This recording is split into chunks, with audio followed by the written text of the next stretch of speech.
जय जगन्नाथ जय महालक्ष्मी आपण मानक मो यूट्यूब चैनल को बहुत बहुत स्वागत जनाऊँ।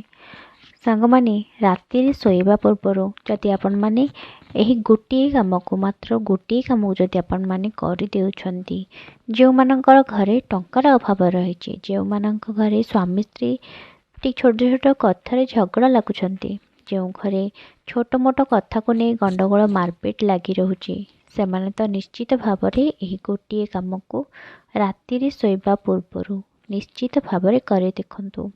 जो मैंने सब बड़े खराब स्वप्न देखुंट, भयंकर स्वप्न जदि सब बड़े आपण मैंने देखुंट, यही गोटे कम को करने द्वारा निश्चित भाव में आपण मानक रिजल्ट कौन मिलूँ आपण मैंने से निश्चित भाव में जानीपर। आपण मानकर सबू दुस्वप्न जो रही से सबू दूरे जीव। आपण मैंने जो घरे राति शोवा पूर्वर विवाहित नारी माने यही गोटे उपाय को कर देउछंती, सेही घरे अन्न धनर केबे भी अभाव रहिबो नाही। माँ अन्नपूर्णा आपणक घरे सदा सर्वदा वास करिथांती। सांग माने यही कामटी को आपण मानंकु राति शोवा पूर्वर करिबार अछि। जो माने मोर चैनल रे नवा अछंती दयाकरी चैनल को सब्सक्राइब कर नियंतु, आउ बेल आइकन को दबे ऑल बटन रे क्लिक कर दियंतु। माँ लक्ष्मी अशेष कृपा आपण माने लाभ करिवे। कमेंट रे जय माँ लक्ष्मी लिखि दियंतु। सांग माने घरर नारी को लक्ष्मी रूप बोली माना जाइथाए। गोटे नारी ही चाहिए तार घर को दृढ़ करी रखे, तार परिवार को एक सुबंधन रे बांधी रखि थाए। जेतेबेले जड़े नारी किछि एपरि भूल कर थाए जहा द्वारा कि से को फल सबू से को परिणाम सबू से निजे तो भोगी थाए, ता सहित तार परिवार को मध्य यह सबू भोगिबा को पड़ी थाए। से माने मध्य यही कुफल को भोग करिथांती। सांग माने प्रथम कथाटी आपण माने जानी रखंतु जे केबे भी उलग्न होइके नारी माने गाथांतु नहीं। तापरे आ गोटे कथा, जितेबाला रोषे घर आपण मैंने सब कम सरी जाऊँगी, राति खाଇବା सरी जाऊँगी, रोषे घर को केबे भी अपरिष्कार करके रखंतु नहीं। रोषे घर को संगे संगे आपण मैंने खाई सारा पर अंठा पसर माजी दे सारा पर गैस चूल्हा सब पोचिकी परिष्कार कर दियंतु। कहीं घर जमी ठाकुर घर जो भाई एक पवित्र स्थान, रोषे घर मध्य एक अति पवित्र स्थान। आउ जो महिला तार घर को परिष्कार रखा सहित तार रोषे घर को परिष्कार रखे, ता घरे स्वयं माँ लक्ष्मी वास करथांती। आग काल तो माँ जेजेमा माने कहती, भात बसैबा बेले माँ लक्ष्मी को स्मरण करी भात हांडी को प्रणाम करा जाए, अग्नि देवता को प्रणाम करी रंधन कार्य आरंभ करा जाए। जदि जड़े नारी भल मनरे श्रद्धार सहित रोषे करे, ताकू तार परिवार सदस्य माने खाइले सेमानकर शरीर सुस्थ रहिबा सहित मन सुस्थ रही थाए। कहीं से श्रद्धार सहित से रोषे को करे। जदि चिड़चिड़ा होइकी रोषे करे कि अन्यमनस्क होइकी से खाद्य को रंधन करे, जो माने से खाद्य को खाई थांती सेमानकर मन केबे भी भल रही न थाए। यह मन को प्रभावित करि थाए। आसंतु सांग माने जानिबा कौन से काम जहाको मात्र गोटे थर करिले सबू दुख कष्ट सबू दारिद्र्य दूर हो जाए। सांग माने शोइबा पूर्वर विवाहित नारी माने रोषे घर को प्रथमे परिष्कार कर नियंतु, अंठा बासन को माजी नियंतु। तापरे गोटे धूपदानी आणंतु, माटी धूपदानी हेउ किंबा पीतल धूपदानी हेउ, सेथिरे अजुग्म संख्यार लवंग रखंतु। गोटे किंबा तीनोटी पांचोटी सातोटी एमती करके अजुग्म संख्यार लवंग आपण माने रखंतु। तापरे अजुग्म संख्यार तेजपत्र को नियंतु। आपण माने अजुग्म संख्यार लवंग और अजुग्म संख्यार तेजपत्र को नियंतु। तापरे प्रथमे धूपदानी रे लवंग प्रथमे धूपदानी रे तेजपत्र को रखंतु। तेजपत्र उपरे लवंग को रखी ताको एका संगरे जलाई दियंतु। यही उपाय को गोटे मास करे देखंतु। यह द्वारा आपणक घर को सकारात्मक ऊर्जा आसी थाए। यह द्वारा जो आर्थिक समस्या आपणकर रही, जो घरे झगड़ा झाटी रही, ଏହା ସବୁ ଦୂର ହୋଇଥାଏ। ଏହି କାମଟିକୁ କରିଲେ ମନ ଶାନ୍ତ ରହିଥାଏ ଆଉ ମା ଲକ୍ଷ୍ମୀ ମଧ୍ୟ ଏହି କାମ କରିବା ଦ୍ୱାରା ଅତ୍ୟନ୍ତ ଖୁସି ହୋଇଥାନ୍ତି। ସେ ଘରେ ସକାରାତ୍ମକ ଶକ୍ତି ସବୁବେଳେ ରହିଥାଏ, ଆର୍ଥିକ ସମସ୍ୟା ଦୂର ହୋଇଥାଏ ଏବଂ ଘରକୁ ସୁଖ ସମୃଦ୍ଧି ଆସିଥାଏ ଆଉ ମନ ମଧ୍ୟ ଶାନ୍ତ ରହିଥାଏ। ଯେଉଁ ଘରେ କଳହ ଲାଗି ରହିଥାଏ ଆଉ ଏହା କରିବା ଦ୍ୱାରା ସେ ଘରେ କଳହ ହେବ ନାହିଁ। ଏହା କରିବା ଦ୍ୱାରା ଆପଣଙ୍କ ଚାରିପାଖରେ ଥିବା ଯେତେ ନେଗେଟିଭ୍ ଏନର୍ଜି ଦୂରେଇ ଯିବ, ଘରେ ସମସ୍ତଙ୍କର ଉନ୍ନତି ହେବ। ଯେଉଁମାନେ ଖରାପ ସ୍ୱପ୍ନ ସବୁବେଳେ ଦେଖୁଛନ୍ତି, ଏହି ତେଜପତ୍ର ଏବଂ ଲବଙ୍ଗ ଜଳିଲା ବେଳେ ଯେଉଁ ଧୂଆଁ ହେଉଛି, ସେହି ଧୂଆଁକୁ ଧୂପଦାନୀରେ ନେଇକି, ସେ ଯେଉଁ ଧୂପଦାନୀରେ ଆପଣମାନେ ଲଗେଇଥିବେ ସେ ଧୂପଦାନୀକି ନେଇକି ବେଡ଼ରୁମ୍ରେ ନେଇ ବୁଲେଇ ଦିଅନ୍ତୁ।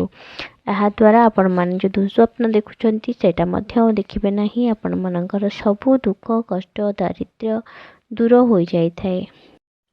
ସାଙ୍ଗମାନେ, ଆପଣମାନେ ଯେତେବେଳେ ରୋଷେଇ ଘରକୁ ପରିଷ୍କାର କରୁଛନ୍ତି, ସେସବୁ ଅପରିଷ୍କାର ଜିନିଷ ଯାହା ରହିଲା ଡଷ୍ଟବିନ୍ରେ ପକାଉଛନ୍ତି, ସେଟାକୁ ରାତିରେ କେବେ ବି ବାହାରେ ନେଇକି ପକାନ୍ତୁ ନାହିଁ। ସେଟା ସକାଳେ ଆପଣମାନେ ଘର ସଫା କରିବା ପୂର୍ବରୁ ନେଇକି ବାହାରେ ପକାଇ ଦିଅନ୍ତୁ, ତାପରେ ଘର ଦ୍ୱାରା ଓଳାଓଳି କରିବେ। ଆପଣମାନେ ଏହି କଥାଟାକୁ ଧ୍ୟାନ ଦିଅନ୍ତୁ। ଆଉ ଶେଯରୁ ଯେତେବେଳେ ଉଠୁଛନ୍ତି ସକାଳୁ, ସେତେବେଳେ ଆପଣମାନେ କର ଦର୍ଶନ ମନ୍ତ୍ର ଯେଉଁଟା ରହିଛି ସେଇଟାକୁ କରନ୍ତୁ। ପାପୁଲି ଦୁଇକୁ ଯୋଡ଼ିକି ସେଇଟାକୁ କରିକି ଉଠିବା ପରେ କରିଦିଅନ୍ତୁ। ସେଇଟା ଦିନ ଆପଣମାନଙ୍କ ଭଲରେ କଟିବ। ବାସି ଶେଯକୁ କେବେ ହେଲେ ସେମିତି ପକାଇ ରଖିବାକୁ ଦିଅନ୍ତୁ ନାହିଁ। ଉଠିବା ପରେ ଆପଣମାନେ ଶେଯକୁ ଉଠାଇ ଦିଅନ୍ତୁ। ଆଉ ଗୋଟିଏ କଥା, ମୁଖ୍ୟ ଦ୍ୱାରକୁ ସବୁବେଳେ ପରିଷ୍କାର ରଖନ୍ତୁ। ମୁଖ୍ୟ ଦ୍ୱାରକୁ ପରିଷ୍କାର ରଖିବା ଦ୍ୱାରା ମା ଲକ୍ଷ୍ମୀ ଏବଂ ପ୍ରଭୁ ନାରାୟଣ ଆପଣଙ୍କ ଉପରେ ସବୁବେଳେ କୃପା ବୃଷ୍ଟି କରିବେ। ଘର ଝାଡ଼ୁ କଲାବେଳେ ଘରର ଝାଡ଼ୁକୁ ଆପଣମାନେ କେବେ ବି ଅଲଗା ଜାଗାରେ ଏଠି ସେଠି ପକାଇ ଦିଅନ୍ତୁ ନାହିଁ। ତାକୁ ଆଣିକି ଏପରି ଜାଗାରେ ରଖନ୍ତୁ ଯେମିତିକି ବାହାର ଲୋକ ଝାଡ଼ୁକୁ ଦେଖିପାରିବେ ନାହିଁ, ଅତି ସହଜରେ ସେମିତି ଦେଖିପାରିବେ ନାହିଁ। ସେଇ ଜାଗାରେ ସେମିତି ଜାଗାରେ ରଖନ୍ତୁ ଯେମିତିକି ବାହାର ଲୋକର ନଜରରେ ଝାଡ଼ୁଟି ନ ପଡ଼ିବ। ଆଉ ଗୋଟିଏ କଥା, ଯେତେବେଳେ ଆପଣମାନେ ଲୁଣ ଦେଉଛନ୍ତି ଖାଇବା ପାଇଁ କିମ୍ବା ତରକାରୀରେ ଲୁଣ ପକାଉଛନ୍ତି, ଯେତେବେଳେ ହାତରେ ନେଇକି ପକାଉଛନ୍ତି, ସେ ଲୁଣ ପକାଇ ସାରିବା ପରେ ହାତଟାକୁ ସେମିତି ଝାଡ଼ି ଦିଅନ୍ତୁ ନାହିଁ। ହାତକୁ ପାଣିରେ ଧୁଅନ୍ତୁ, କାହିଁକି ନା ଲୁଣକୁ ସେମିତି ହାତରେ ଝାଡ଼ି ଦେବା ଦ୍ୱାରା କିମ୍ବା ଡ୍ରେସ୍ରେ ପୋଛି ଦେବା ଦ୍ୱାରା ଋଣ କରଜ ଏସବୁ ବଢ଼ିଥାଏ। ସବୁଠୁ ବେଟର୍ ହେବ ଚାମଚ ରଖନ୍ତୁ, ସେଇଥିରେ ହିଁ ଲୁଣ ଦିଅନ୍ତୁ। ଏଇଟା ବହୁତ ସୁବିଧା କଥା। ଆଉ ଲୁଣକୁ ଆପଣମାନେ କାଚ ପାତ୍ରରେ ରଖନ୍ତୁ, ଏହା ବହୁତ ଶୁଭ ହୋଇଥାଏ। ଅମାବାସ୍ୟା, ସଂକ୍ରାନ୍ତି, ଏକାଦଶୀ, ଏହି ଦିନରେ ତୁଳସୀ ପତ୍ରକୁ କେବେ ବି ଛିଡ଼ାନ୍ତୁ ନାହିଁ। ତୁଳସୀ ପତ୍ର ଆଉ ଯେଉଁ ସମୟରେ ଆପଣମାନେ ଛିଡ଼ୁଛନ୍ତି, ମା ମାନେ ଯେତେବେଳେ ତୁଳସୀକୁ ଜଳ ଅର୍ପଣ କରିସାରିବା ପରେ ତୁଳସୀ ଯଦି ଆପଣମାନେ ପତ୍ର ଯଦି ଖାଉଛନ୍ତି, ତେବେ ତୁଳସୀ ପତ୍ର ଛିଡ଼ାଇଲା ବେଳେ ଆପଣମାନେ ଭଗବାନ ବିଷ୍ଣୁଙ୍କ ନାମ ନେଇ ପତ୍ରକୁ ଛିଡ଼ାନ୍ତୁ। ଆଉ ଗୋଟିଏ କଥା ଦର୍ଶକ ବନ୍ଧୁ, ଅମାବାସ୍ୟା ସଂକ୍ରାନ୍ତିରେ ଘରେ ଦୀପ ଜାଳନ୍ତୁ। ନିଜର ଠାକୁର ଘରେ ହେଉ କିମ୍ବା ମା ବୃନ୍ଦାବତୀଙ୍କ ପାଖରେ ହେଉ, ଅମାବାସ୍ୟା ସଂକ୍ରାନ୍ତିରେ ନିଶ୍ଚିତ ଭାବରେ ଘିଅ ଦୀପ ଜାଳନ୍ତୁ। ଏହା କରିବା ଦ୍ୱାରା ଘରର ସବୁ ଦୁଃଖ କଷ୍ଟ ଦୂର ହୋଇଥାଏ, ସବୁ ବିଘ୍ନ ଦୂର ହୋଇଥାଏ, ଘରର ସବୁ ଆର୍ଥିକ ସମସ୍ୟା ମଧ୍ୟ ଦୂର ହୋଇଥାଏ। ଏହା ମଧ୍ୟ ଆପଣମାନେ ନିଶ୍ଚିତ ଭାବରେ କରନ୍ତୁ। ସାଙ୍ଗମାନେ, ଯେତେବେଳେ ଆପଣମାନେ ଘରକୁ ସପ୍ତାହକୁ ଥରେ ବି ହେଲେ ସଫା କରୁଛନ୍ତି, ସେଥିରେ ଲୁଣ ଅଳ୍ପ କିଛି ପକାଇ ପାଣିରେ ଘର ପୋଛା ମାରନ୍ତୁ। ଏହାଦ୍ୱାରା ମଧ୍ୟ ଆପଣଙ୍କ ଘର ସବୁ ନକାରାତ୍ମକ ଶକ୍ତି ଦୂରେଇ ଯାଇଥାଏ, ସକାରାତ୍ମକ ଶକ୍ତି ଆପଣଙ୍କ ଘରେ ଭରପୁର ହୋଇଥାଏ।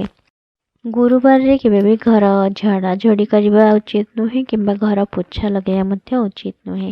ଅଲଗା ସମୟରେ ଆପଣମାନେ ଘର ଝଡ଼ାଝଡ଼ି କରିପାରିବେ। ଘରେ କେବେ ବି ବୁଢ଼ିଆଣୀ ବସା ଲାଗି ରହିବାକୁ ଦିଅନ୍ତୁ ନାହିଁ। ଏହାଦ୍ୱାରା ଆପଣଙ୍କ ଘରେ ନକାରାତ୍ମକ ଶକ୍ତି ଆସିଥାଏ। ଆପଣମାନଙ୍କ ଘରେ ଯେଉଁ ସ୍ୱାମୀ ସ୍ତ୍ରୀ କଳହ ଲାଗୁଛନ୍ତି, ସେଇଟା ବି ଗୋଟିଏ କାରଣ। ଘରେ ଅଳନ୍ଧୁ ଅପରିଷ୍କାର ହେବା ଦ୍ୱାରା ଘରେ ନକାରାତ୍ମକ ଶକ୍ତି ଘୁରି ବୁଲିଥାଏ। ତେଣୁ ଏହିସବୁ କାମକୁ ଆପଣମାନେ ଧ୍ୟାନ ଦିଅନ୍ତୁ ଯେମିତି ଏହିସବୁ କେବେ ବି ନ ହୁଏ। ଘରେ ବୁଢ଼ିଆଣୀ ବସା ରହୁଛି ଯଦି ଆପଣମାନେ ତାକୁ ସଫା କରିଦିଅନ୍ତୁ। ସାଙ୍ଗମାନେ, ଘରର ନାରୀମାନଙ୍କୁ ଲକ୍ଷ୍ମୀଙ୍କ ରୂପ ବୋଲି ମାନାଯାଇଥାଏ। तेणु घर नारी माने केबे भी चलवा बेले दुम दुम करिकी पाद शब्द शुणेकी चलवा जमार भी ठीक नुहे। यहाँ लक्ष्मी माँ अपमान होता है। यहाँ को लक्ष्मी माँ केबे भी पसंद करती नहीं। आउ अल्प कथारे कथारे हसवा जोरे बहुत जोरे हसवा ସେଇଟା भी माँ लक्ष्मी को बहुत खराब लगी थाए। यह बहुत खराब गुणटिए। तेणु यही सब अभ्यास को आपण माने दूर करंतु।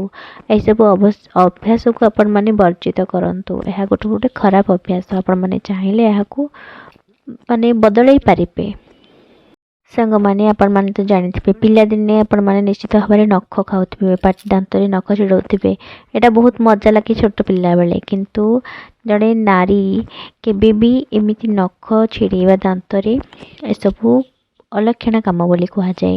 यह करने द्वारा माँ लक्ष्मी आपण घर को छाड़ी चली जाती। सांग माने आशा करी आपण मानक मोर भिडियो निश्चित भाव में भल लगी। जदि भल लगी थाए गोटे लाइक करंतु। निजर प्रियजन मानक शेयर करंतु। जो मानकर आर्थिक समस्या रही से शेयर करंतु।